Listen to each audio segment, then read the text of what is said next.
Bonjour à toutes et bonjour à tous. Donc, je me présente, je suis Virginie, je suis responsable pédagogique donc, au cours Galien pour les formations paramédicales et médicales.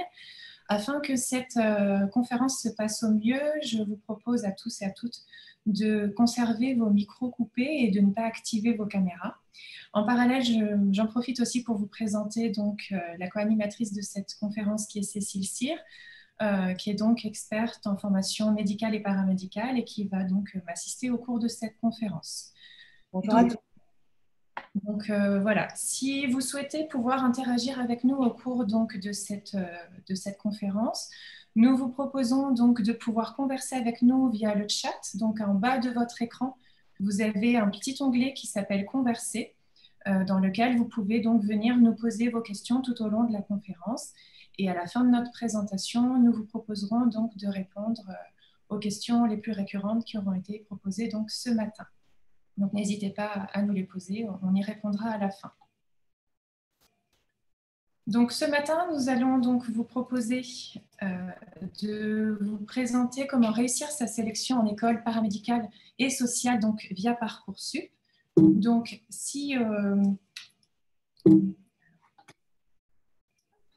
Donc, les métiers du paramédical et du social, on peut les regrouper en 3 grands groupes. Donc, nous allons avoir notamment donc, les métiers qu'on appelle du soin, avec les infirmiers, les aides-soignants et les auxiliaires de puériculture. Ensuite, on va pouvoir regrouper sous les termes de métiers paramédico-scientifiques, notamment les audioprothésistes, les ergothérapeutes, les orthophonistes, orthoptistes. Et enfin, on va distinguer les métiers dits du social, avec les éducateurs de jeunes enfants, les éducateurs spécialisés, les assistants de services sociaux et les moniteurs éducateurs. Donc, comme vous pouvez le constater, il y a donc des métiers comme aide-soignant, auxiliaire de puériculture et moniteur éducateur pour lesquels nous avons donc mis une petite étoile qui représente en fait tout simplement que ces métiers-là ne sont pas considérés comme des formations du supérieur, mais qui ont donc un mode de sélection qui est particulier, sachant que toutes les autres formations sont donc des formations de l'enseignement supérieur. Donc, si on s'intéresse un petit peu au déroulé, aux modalités d'accès de ces différentes formations, il faut savoir que donc sur l'ensemble de ces formations, avant 2019, nous étions sous un concours et que depuis 2019, notamment pour les infirmiers et les métiers du social, il y a eu disparition de ces concours au profit donc d'une sélection via Parcoursup, avec ou non des oraux. Donc, ça, on le verra un petit peu plus loin dans les différentes modalités en fonction donc des différentes formations. Par contre, concernant les filières paramédicales, jusqu'en 2019, elles avaient conservé leur concours. En 2020, donc cette année, pour tout ce qui est les métiers, donc infirmiers, métiers du social, ça a perduré via Parcoursup et on a eu une année de transition pour tous les métiers donc, du paramédical. Et donc, pour la rentrée prochaine, toutes les formations donc, seront sur Parcoursup. Là aussi, j'ai modéré le propos tout simplement puisqu'on l'a vu, les aides-soignants, auxiliaires de puériculture et moniteurs éducateurs n'ont pas cette modalité de sélection-là via donc Parcoursup. Par contre, ce qui reste important de noter, c'est que le nombre de places disponibles dans l'ensemble des instituts de formation est resté constant et qu'on a quand même, malgré le fait qu'on soit passé via Parcoursup et avoir la disparition des différents concours, une sélectivité qui est toujours aussi importante. On le reverra un petit peu plus loin. Alors, avant de commencer un petit peu les différentes modalités de sélection pour les différentes formations, je vous propose déjà de refaire un petit déroulé de ce qui va se passer pour un étudiant au cours donc, de son année terminale pour le baccalauréat. On a donc le 15 novembre eu l'ouverture des banques de sujets pour tout ce qui était les enseignements donc, communs en contrôle continu. Donc ça, c'est ce qui a été fait il y a donc, quelques semaines. Ensuite, on va avoir du 15 mars au 17 mars le passage des épreuves de spécialité, hein, puisque je vous le rappelle, un étudiant va devoir choisir donc 3 spécialités au cours de sa première et en conserver 2 au cours de sa terminale. Donc c'est entre le 15 et le 17 mars que ces épreuves vont donc être passées. Ensuite, entre avril et juin vont être passées toutes les épreuves d'enseignement commun à l'ensemble.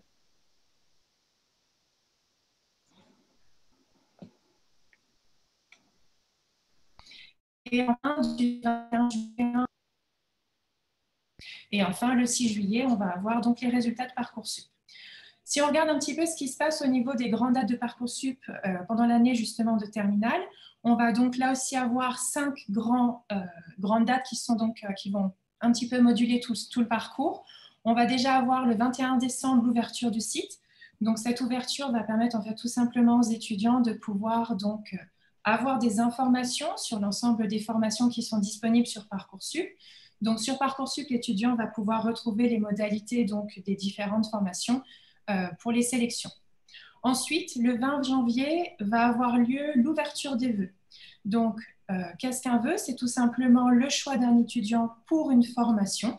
Donc là, je vous ai redonné quelques points à retenir justement pour la formulation des vœux. Il faut savoir que l'étudiant ne pourra avoir que jusqu'à 10 vœux de possibles sur Parcoursup, avec en plus, s'il le souhaite, 10 vœux d'apprentissage.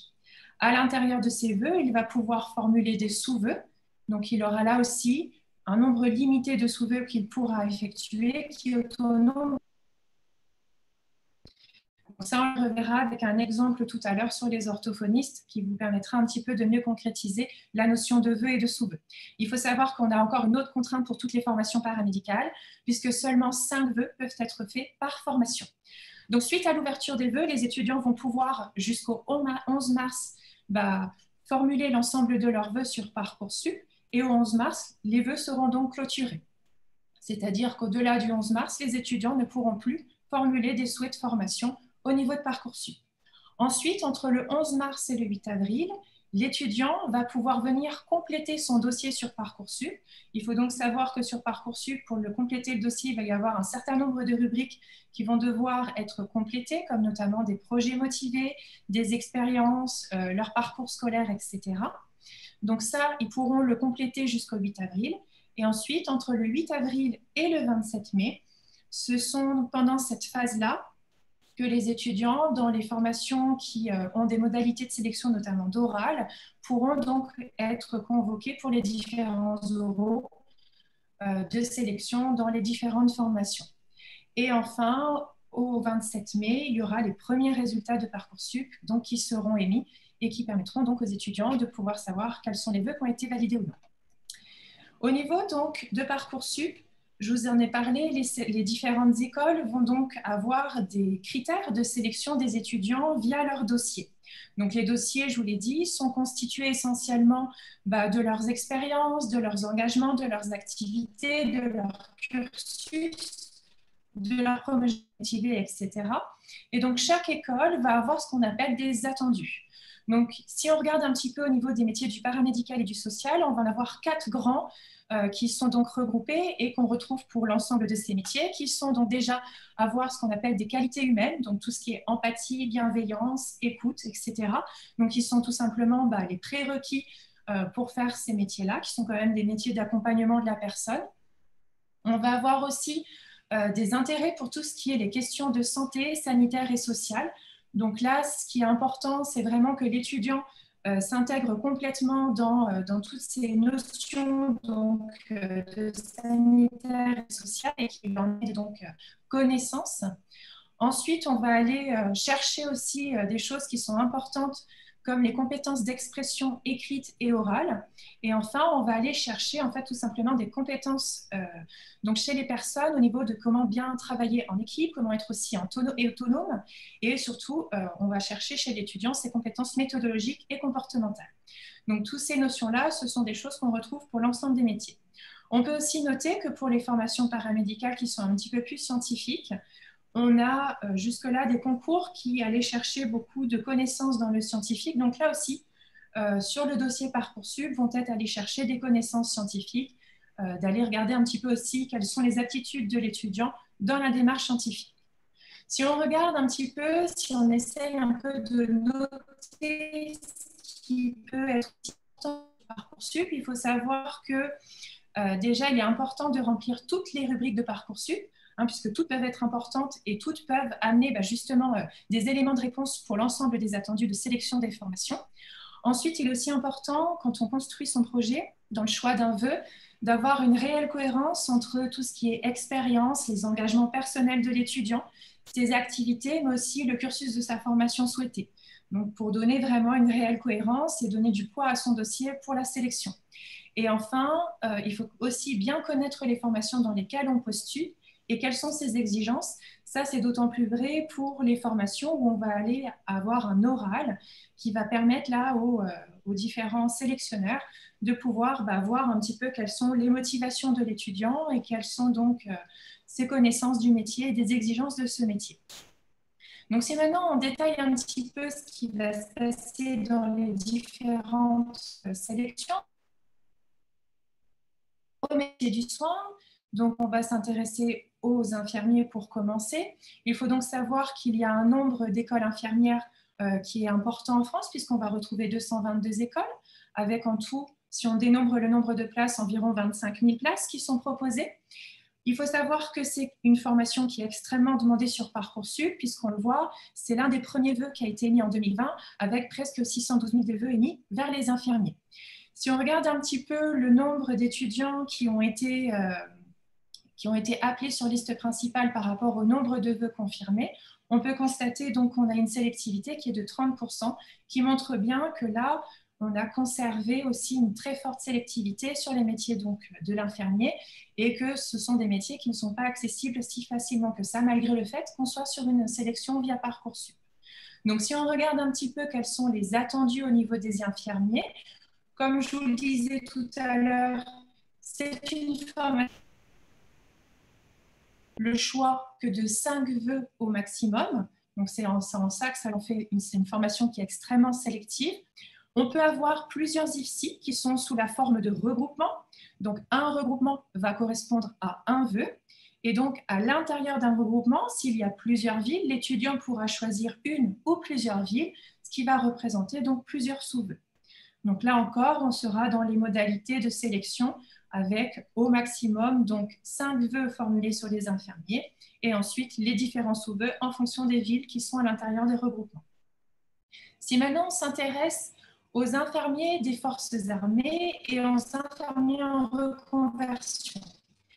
Donc là, ces métiers, donc infirmiers en reconversion, ça peut être tout simplement par exemple des personnes qui ont fait aide-soignant ou auxiliaire de puériculture, qui ont donc travaillé pendant 3 ans, qui souhaitent redevenir infirmiers derrière. Donc, dans ce cas-là, on va proposer non plus une sélection via Parcoursup, mais on va conserver une sélection via concours.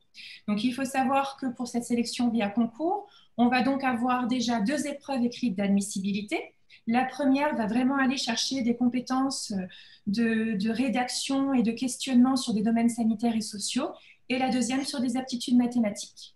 Il y aura ensuite donc un entretien d'admission. Là, le but, c'est que l'étudiant va donc piocher dans un thème sanitaire et social une question. Il va avoir un temps de préparation et ensuite un temps de présentation, suivi d'un entretien donc, de motivation avec un jury qui va aller chercher ses compétences donc, par rapport à son souhait de devenir donc, infirmier des forces armées ou de se reconvertir. Il faut savoir qu'une épreuve supplémentaire est proposée aussi au niveau des infirmiers des forces armées, puisque là, on va avoir 4 épreuves sportives obligatoires, avec notamment donc, tout ce qui est natation, course à pied, et après des exercices d'effort qui sont proposés et qui vont être là aussi des critères de sélection de l'étudiant. Donc là, sur ces formations-là, on va être donc sur une sélection via concours. Ensuite, si on s'intéresse aux aides-soignants et aux auxiliaires de puériculture, je vous l'ai dit tout à l'heure en introduction, on est sur des formations qui ne sont donc pas considérées comme étant du supérieur. Elles avaient jusque-là un concours qui a disparu, mais on garde quand même une sélection sur ces étudiants-là. Donc, nous n'avons pas une sélection qui se fait via Parcoursup, mais directement via les instituts de formation en auxiliaire de puériculture ou en aide-soignant. Donc, cette sélection, elle va se faire déjà par la constitution d'un dossier, avec donc notamment le dépôt de CV, lettres de motivation, et aussi quelque chose donc, qui est un petit peu plus non commun, on va dire, puisqu'on va demander aussi à l'étudiant de faire une analyse de situation soit personnelle ou professionnelle. À l'issue donc, de ce dépôt de dossier au niveau donc, des différents IFAP et IFAS, on va donc avoir une épreuve orale d'admission où là, on va aller chercher les compétences de l'étudiant vis-à-vis du métier, sa motivation et aussi sa capacité donc, à travailler en équipe. Donc, il faut savoir que là, pour les différentes modalités de sélection, il faut s'adresser directement aux différents IFAP et aux différents IFAS. Si maintenant on s'intéresse aux métiers paramédicaux dits beaucoup plus scientifiques, jusque-là, on était sur des concours qui étaient différents en fonction des différentes donc, formations. Chaque formation avait donc un concours qui lui était spécifique avec des épreuves écrites et ou orales. Donc là, ça dépendait vraiment des différentes formations. Mais ce qui était une constante, c'est que dans l'ensemble de ces formations, on allait chercher des compétences donc, scientifiques chez les étudiants. Donc maintenant, pour l'ensemble de ces formations, nous sommes passés donc, à une sélection via un dossier Parcoursup, sauf pour les psychomotriciens où on a encore jusqu'en 2023 le maintien d'un concours pour certaines écoles. Vous l'avez représenté ici.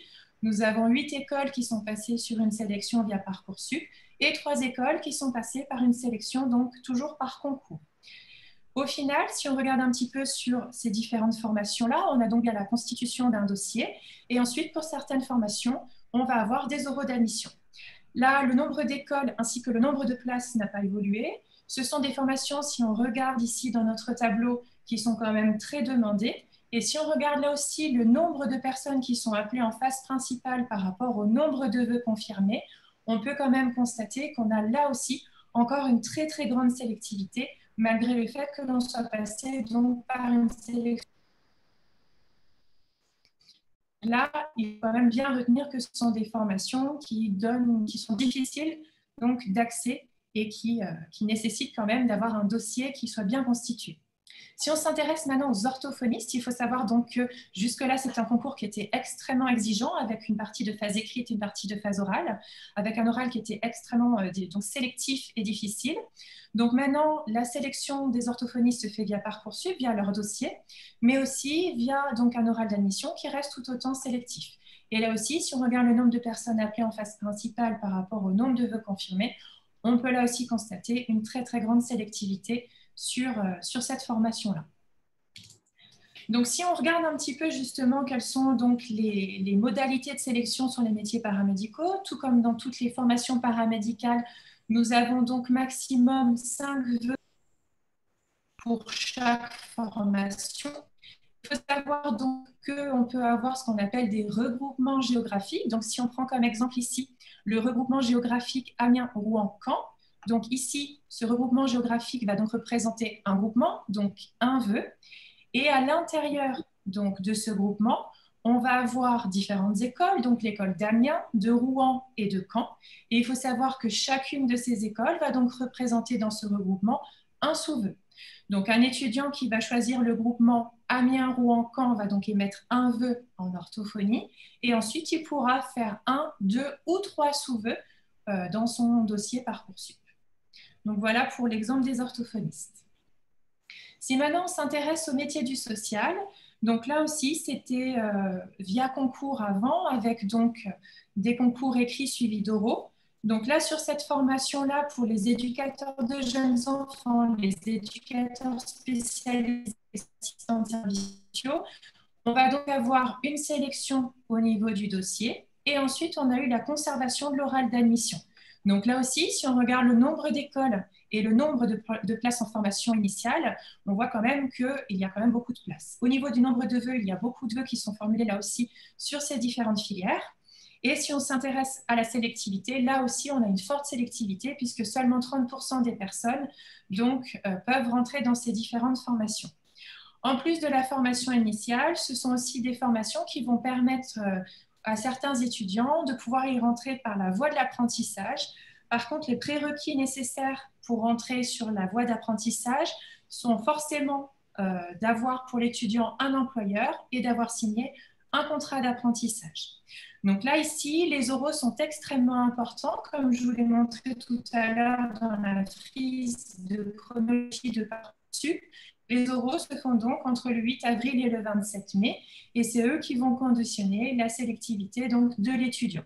Ces oraux vont vraiment aller chercher différentes choses. Ça peut être des oraux qui vont être individuels ou des oraux de groupe. Au niveau de l'individuel, on va pouvoir aller chercher l'intérêt de l'étudiant, sa motivation, quelle est la connaissance de son métier. Et par les oraux de groupe, c'est tout simplement des mises en situation qui vont permettre donc, aux sélectionneurs de pouvoir donc, visualiser au niveau donc, des étudiants qu'ils ont en face d'eux, comment les étudiants vont réagir les uns par rapport aux autres. Est-ce que certains vont prendre le lead? Est-ce que d'autres vont être beaucoup plus effacés? Est-ce qu'ils vont aussi avoir de la cohésion de groupe?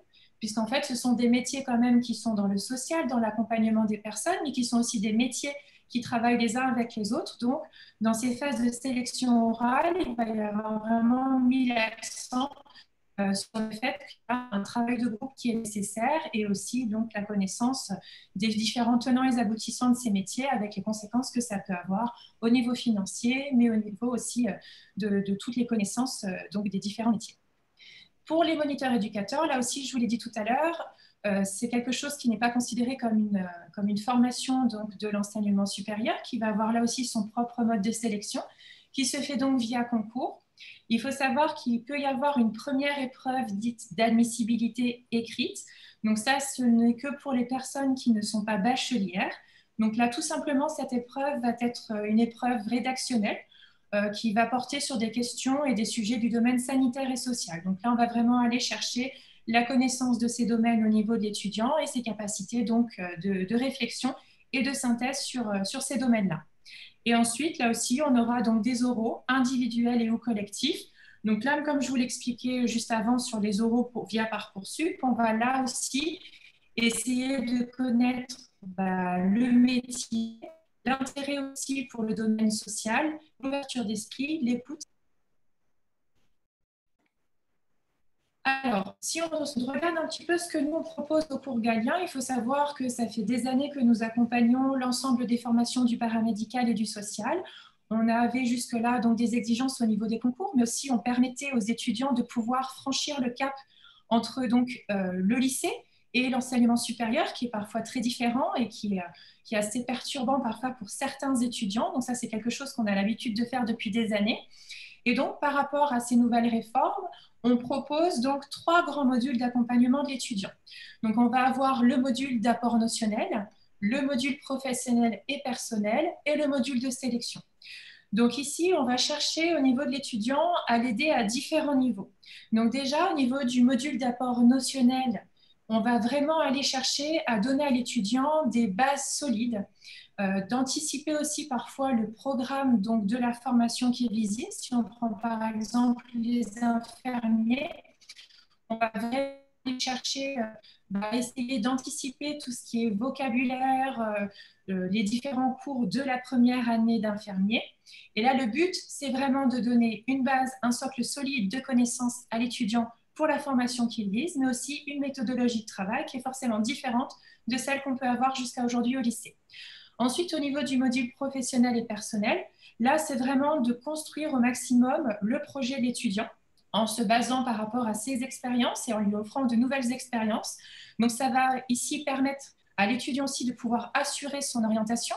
Donc, ça va passer notamment par des stages en immersion professionnelle dans la formation visée, qui va permettre ainsi à l'étudiant de bien connaître le métier, de pouvoir l'approcher, puisque certains étudiants parfois souhaitent faire certaines formations, mais n'ont pas forcément été immergés dans le milieu professionnel dans lequel ils souhaitent travailler. Et ça permet ainsi à l'étudiant de pouvoir concrétiser son projet et de pouvoir construire après aussi son dossier Parcoursup. On va donc ici initier la mise en action du projet de l'étudiant et on va chercher vraiment à le faire travailler dans son milieu professionnel, ce qui lui permettra aussi de concrétiser les différentes notions qu'il a au cours de l'année dans les apprentissages qu'on peut lui donner. On va proposer aussi à l'étudiant des connaissances métiers avec des rencontres de professionnels. Le but est là aussi de pouvoir donner les différentes facettes du métier et de pouvoir leur présenter donc les différentes choses qui peuvent exister dans leur métier.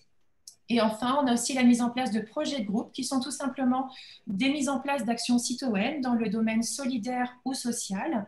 Là, le but, c'est vraiment de faire travailler les étudiants en groupe pour leur faire prendre la dimension donc, du travail de groupe, qui leur permet aussi de pouvoir interagir entre eux et de pouvoir là aussi monter des éléments qui vont être du plus dans leur dossier Parcoursup.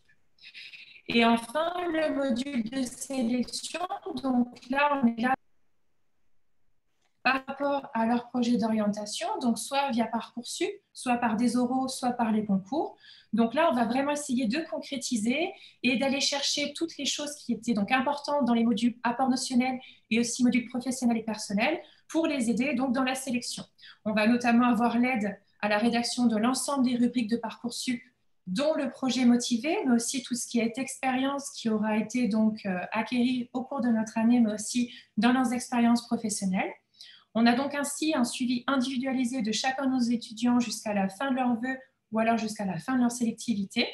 Et enfin, on va avoir aussi des préparations beaucoup plus spécifiques, par exemple pour les oraux sur les métiers du social ou alors sur les orthoptistes, par exemple,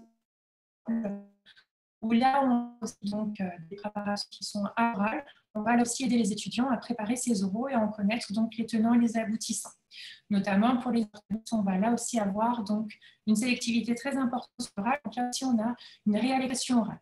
Et enfin, pour les métiers où il existe encore un concours, on propose donc des entraînements réguliers pour pouvoir donc réussir ces concours. Donc, il faut savoir que, par exemple, si on prend aussi l'exemple des formations donc, du paramédical scientifique, comme les ergothérapeutes, on peut aussi avoir aujourd'hui, avec la réforme du bac, des étudiants qui vont avoir donc peut-être un profil qui n'est pas totalement scientifique. Et donc, on propose chez Galien de pouvoir anticiper aussi et de se remettre à niveau dans certaines matières scientifiques qui auront été, par exemple, abandonnées au cours donc, du cursus de terminale par l'étudiant. Donc, ça permet ainsi quand même de redonner du poids dans le dossier de l'étudiant pour sa sélection dans ces différents métiers. Donc, pareil, on propose aussi un accompagnement qui est réellement centré autour de l'étudiant. Donc, on va avoir différentes choses qui sont proposées, une anticipation avec la possibilité, dès les résultats du bac, de délivrer des conventions de stage. Là aussi, le but, c'est réellement de pouvoir donc agrémenter et étoffer le maximum possible donc, le dossier de l'étudiant par des expériences donc, professionnelles. On a aussi ce qu'on appelle des cahiers d'été qui sont disponibles dès fin juillet. Donc, ce sont en fait tout simplement des cahiers qui permettent de revoir les notions prérequises donc, pour les différents enseignements qui sont dispensés au cours donc, de notre formation et pour les formations donc, du supérieur. On va avoir aussi après un encadrement tout au cours de l'année, donc avec notamment des cours qui sont dispensés par des professionnels ou par des enseignants qui sont spécialistes donc, des différentes formations. On est sur des effectifs qui sont réduits. On n'est généralement pas plus de 25 étudiants par classe, puisque le but, c'est vraiment d'accompagner en individuel chacun de nos étudiants. On va avoir à disposition tous les éléments aux étudiants, comme les polycopiés, les fiches de synthèse. On va avoir aussi de l'e-learning avec la disposition de bibliothèques numériques, de pouvoir aussi prolonger des entraînements via une plateforme en fait, d'entraînement qui peuvent être faits en autonomie par l'étudiant et des formations donc, qui sont aussi proposées en e-learning. Sur certaines de nos formations, on propose du présentiel, mais aussi il y en a quelques-unes qui sont proposées en e-learning. On va avoir aussi un certain nombre d'évaluations qui sont réalisées tout au cours de l'année. Donc là, c'est un réel outil pédagogique pour pouvoir accompagner et aider l'étudiant. On va donc avoir aussi la mise en place de différents devoirs au cours de l'année, d'europlans, en fonction donc des différentes modalités de sélection et pour aussi agrémenter le dossier de on a aussi un encadrement de nos étudiants puisqu'on fait un suivi des absences de nos étudiants au cours de l'année. Le but, là, c'est vraiment d'essayer d'identifier un étudiant qui serait en décrochage et qui aurait des difficultés, on va dire, dans la construction de son projet professionnel. Donc, on se propose à ce compte-là d'avertir les parents et d'essayer de trouver des solutions d'accompagnement pour la construction du projet de l'étudiant. On va avoir aussi la possibilité d'avoir des rendez-vous délégués des conseils de classe.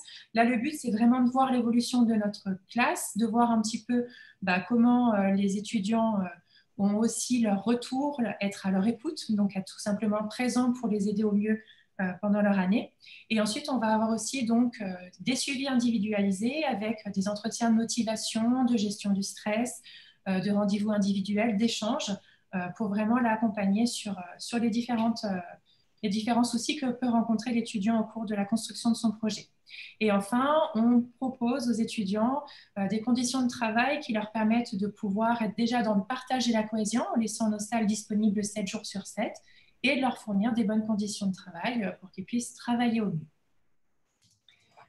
Donc, je vous remercie donc, pour tous pour avoir écouté ça. Je vous donne juste avant de terminer et de clôturer cette présentation un petit peu nos taux de réussite. Donc, je vous ai dit tout à l'heure que l'ensemble de ces formations, et on peut bien le constater sur ce tableau qui récapitule, est une formation avec beaucoup de sélectivité.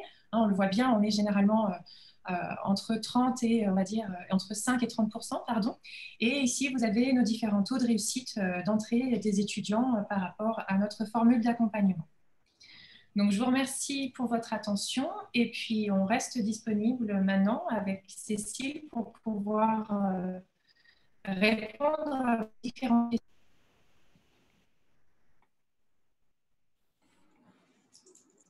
questions. Oui, bonjour à tous. Donc, j'ai relevé quelques questions sur le chat dont j'ai pu écrire qu'on y répondrait à l'oral. Donc, souvent sur des critères ou quelles sont les notes ou les attendus, qu'est-ce qui est pris en compte. Donc, je vous conseille sincèrement d'aller dès maintenant, même si Parcoursup 2021 n'est pas encore ouvert. En revanche, le site Parcoursup, lui, existe et est toujours actif. Et vous pouvez, sur ce site, cliquer sur les formations 2020. Ensuite, en recherchant les formations, par exemple orthophoniste, vous pourrez voir la liste des formations d'orthophonie apparaître. Et en cliquant sur une école, en cliquant sur « Voir la fiche », vous pourrez voir un petit peu tous les renseignements sur l'école, voir tout un tas de chiffres. Et en descendant tout en bas de cette fenêtre sur la droite, vous aurez accès au rapport des commissions d'examen des vœux. Et dans ces rapports figurent les chiffres que nous avons regroupés, que vous avez trouvés tout au long de la présentation, mais figurent également, ce qui est très important, non seulement les attendus, mais les critères d'évaluation de ces attendus, c'est-à-dire quelles sont les choses qui sont évaluées pour classer les personnes. Et ces critères sont également donnés avec différents degrés d'importance.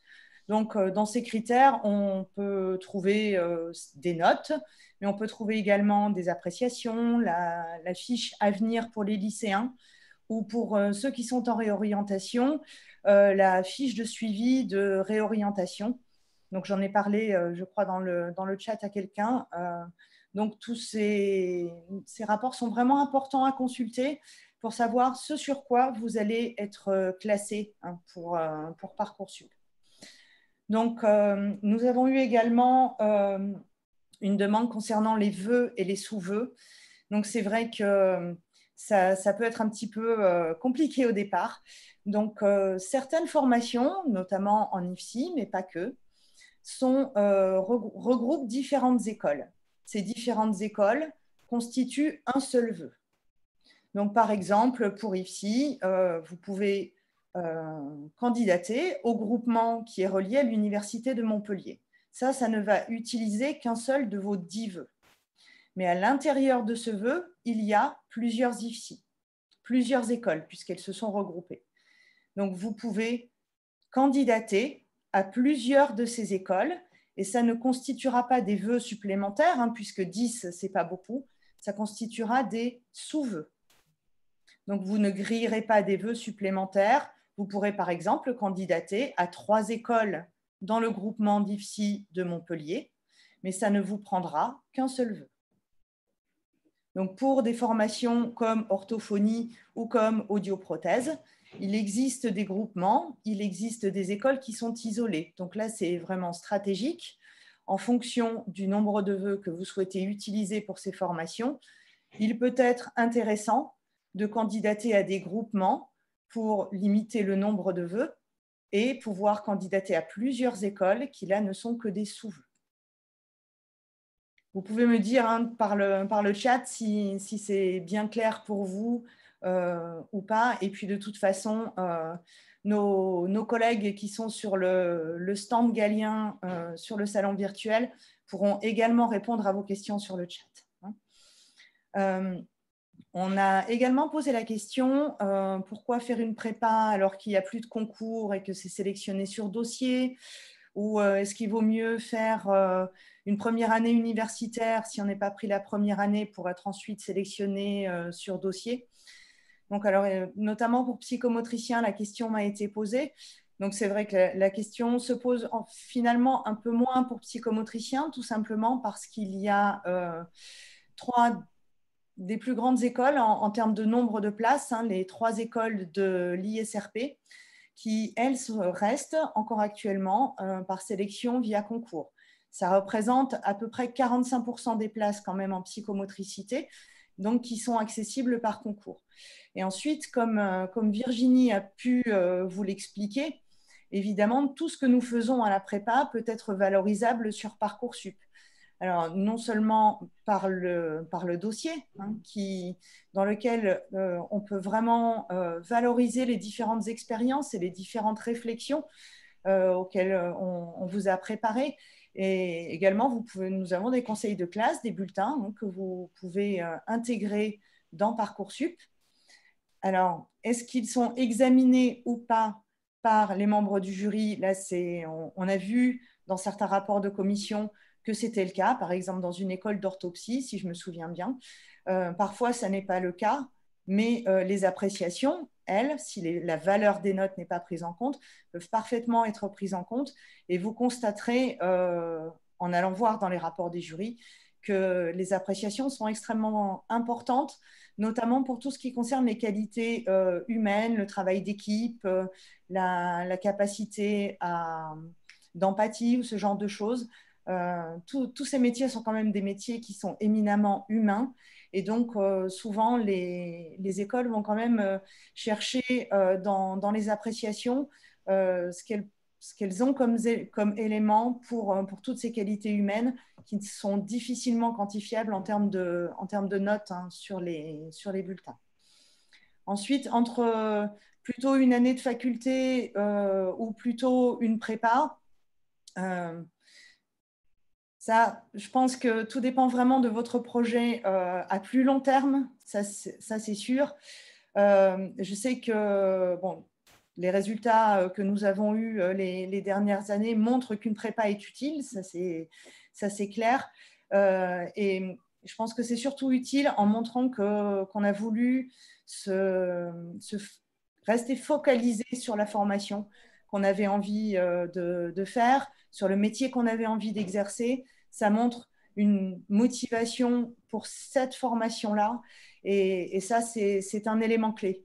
En dehors de tous les éléments, évidemment, qu'on vous amène à la prépa et qui vous permettent de faire le lien avec les différents projets de groupe, etc., et qu'on peut exprimer dans les différentes rubriques sur Parcoursup. C'est pour ça que ces modules professionnels et personnels, ces modules de sélection avec un accompagnement à la rubrique, une aide à la cohérence hein, entre les différentes rubriques. C'est pour ça que tout ça est assez important.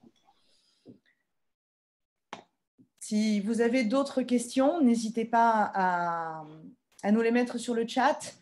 Là, je vois un vœu et un sous-vœu pour une école. Effectivement, si certaines écoles, je parle de l'école d'orthophonie de Toulouse par exemple, elle n'est pas dans un groupement. Donc, si on candidate en orthophonie à Toulouse, ça prend un vœu.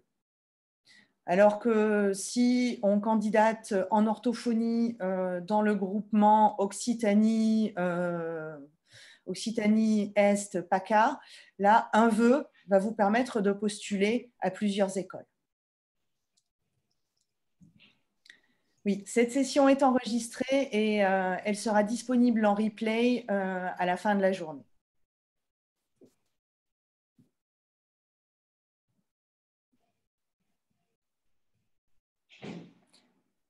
Si plus personne n'a de questions.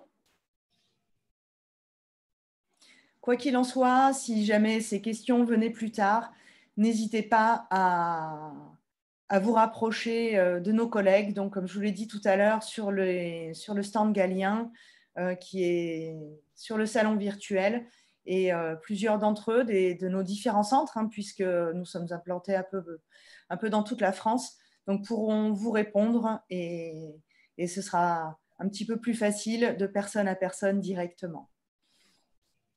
Cécile, je me permets de prendre la parole puisque moi je suis à la technique. En fait, je vois qu'il y a des personnes qui ont posé des questions en privé ou qui ont eu des réponses en privé, donc peut-être que ça vaudrait le coup de partager ça. Il y a une question qui demandait s'il allait y avoir des journées portes ouvertes et une question sur la disponibilité à laquelle Virginie a répondu, mais en privé, sur la disponibilité de la conférence. Donc je te laisse répondre à ces deux questions pour commencer. Ok, donc effectivement, la conférence sera disponible en replay pendant un mois complet. Donc, vous avez tout un mois pour voir cette conférence et donc réécouter et revoir la présentation qu'a fait Virginie. Et puis, excuse-moi Nicolas, si tu pouvais me rappeler la deuxième question. La deuxième question, c'était de savoir s'il allait y avoir des journées portes ouvertes. Alors, pour les journées portes ouvertes, il y a dans les différents centres Galiens de France des journées portes ouvertes qui sont plutôt en visioconférence pour l'instant ou qui auront lieu sous forme de rendez-vous individuels en présentiel, etc., suivant les centres. Donc, je vous invite fortement à contacter le centre de votre région. Vous trouverez toutes les coordonnées des centres galiens dans les plaquettes que vous pouvez télécharger sur le stand galien du salon. Merci Cécile. Avec plaisir. Merci à tous et je vous souhaite un bon salon et bon courage pour votre orientation. N'hésitez pas à nous appeler le cas échéant. Merci à tous aussi de nous avoir écoutés. Et puis voilà, comme le disaient Cécile et Nicolas, n'hésitez vraiment pas à venir nous solliciter, soit directement au niveau donc, de vos différents centres ou directement sur notre site. Et puis sur le salon, à notre stand. Voilà, merci à vous.